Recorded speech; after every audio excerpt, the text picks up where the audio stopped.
31 जनवरी 1999 को भारत के तत्कालीन प्रधानमंत्री अटल बिहारी वाजपेयी की पहल पर भारत के दौरे पर आई पाकिस्तान की टीम ने चेन्नई के टेस्ट मैच में रोमांचक तरीके से जीत हासिल कर ली थी।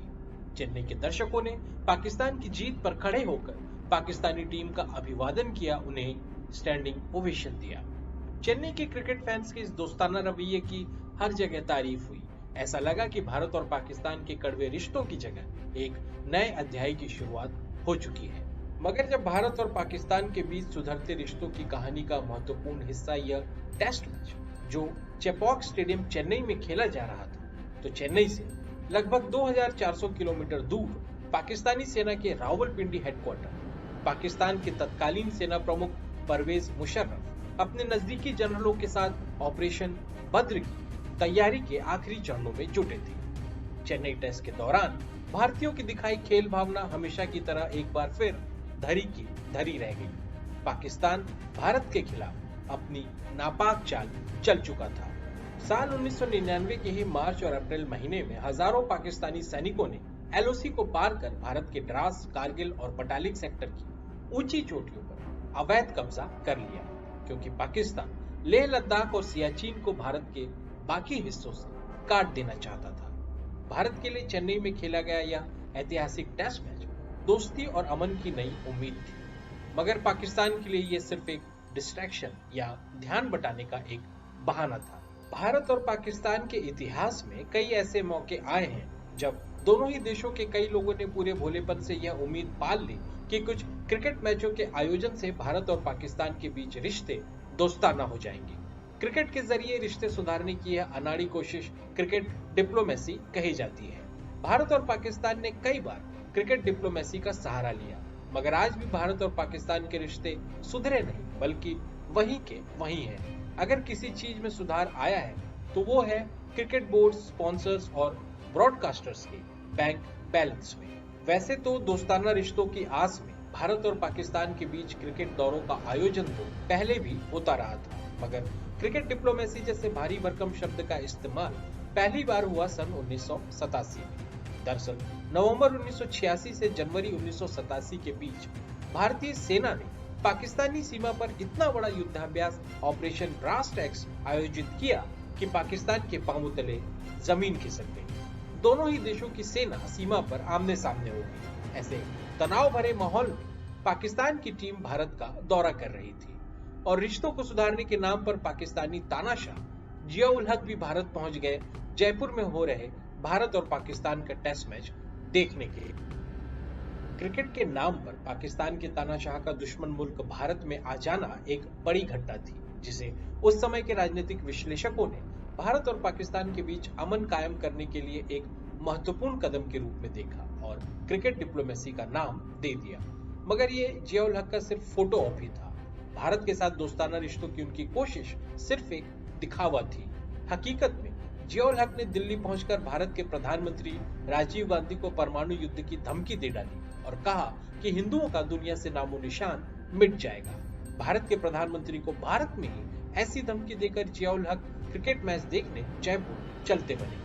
वैसे 80 और 90 के दशक में भारत और पाकिस्तान की क्रिकेट में भिड़ंत ज्यादातर अरब के शेखों और मुंबई के अंडरवर्ल्ड के साये में शारजाह में होती रही, जिनसे भारत और पाकिस्तान के तनाव भरे रिश्तों में तो कोई सुधार नहीं हुआ, बल्कि जब पाकिस्तान के 1987 के दौरे के बाद भारतीय टीम 1989 में पाकिस्तान के दौरे पर गई तो पाकिस्तानी दर्शकों के हंगामे के कारण मैच रद्द करने पड़े।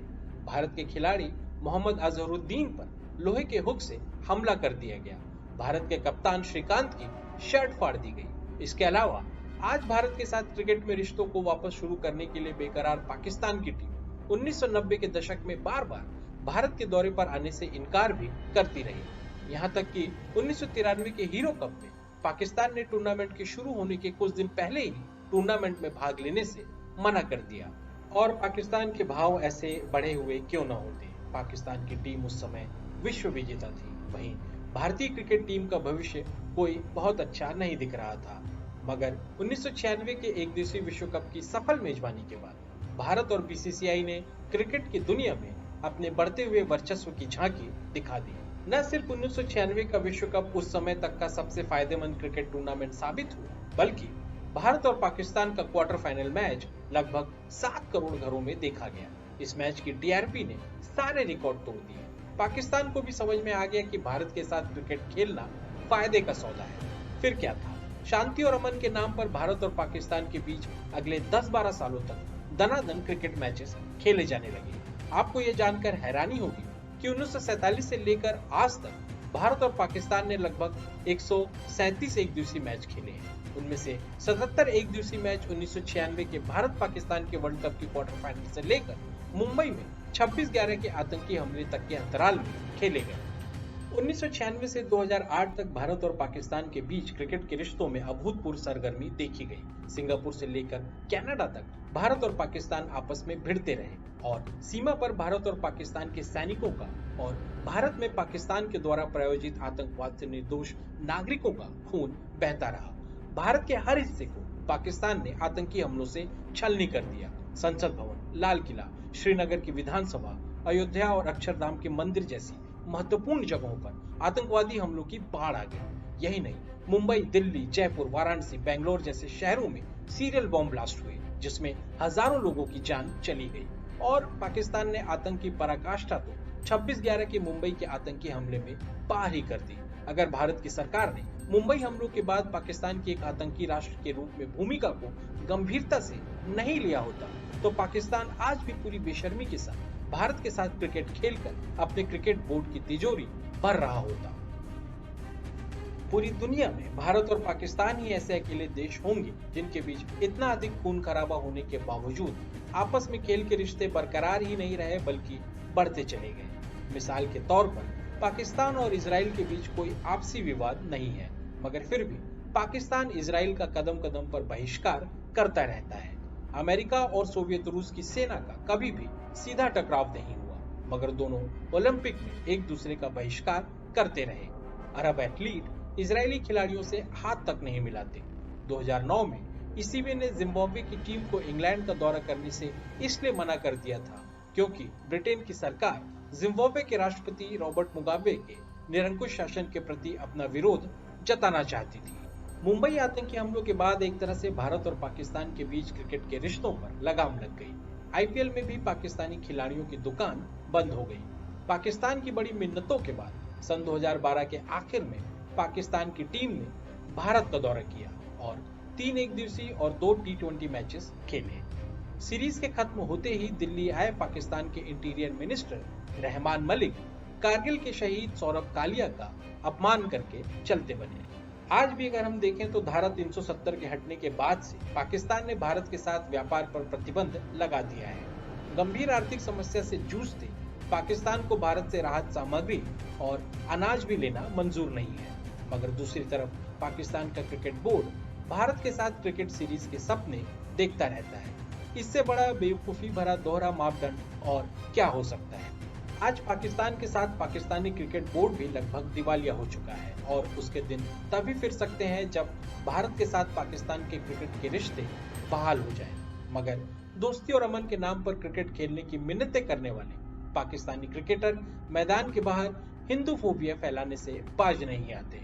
कश्मीर में आतंकवाद का समर्थन करते हैं, भारत पर परमाणु हमले की धमकी देते हैं और पाकिस्तानी क्रिकेट बोर्ड भी पाक अधिकृत कश्मीर में अवैध क्रिकेट लीग आयोजित कर देता है। इसके अलावा इंटरनेट पर पाकिस्तानी फेक प्रोफाइल से भारत के मुस्लिम और सिख खिलाड़ियों के खिलाफ सोशल मीडिया पर नफरत का अभियान चलाते हैं, इस उम्मीद के साथ कि अंतर्राष्ट्रीय स्तर पर भारत की छवि खराब हो सके। और वैसे भी भारत और पाकिस्तान के क्रिकेट फैंस भी परिपक्व नहीं है।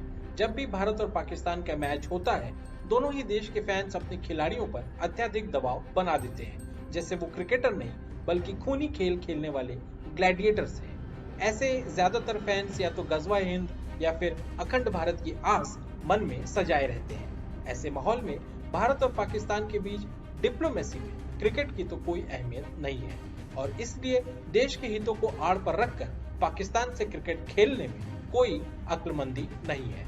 काला कबूतर चैनल सब्सक्राइब करें ताकि समसामयिक विषयों, विचार मंथन योग्य मुद्दों और रोचक तथ्यों पर बने हमारे वीडियोस आप तक पहुंचे जल्द से जल्द।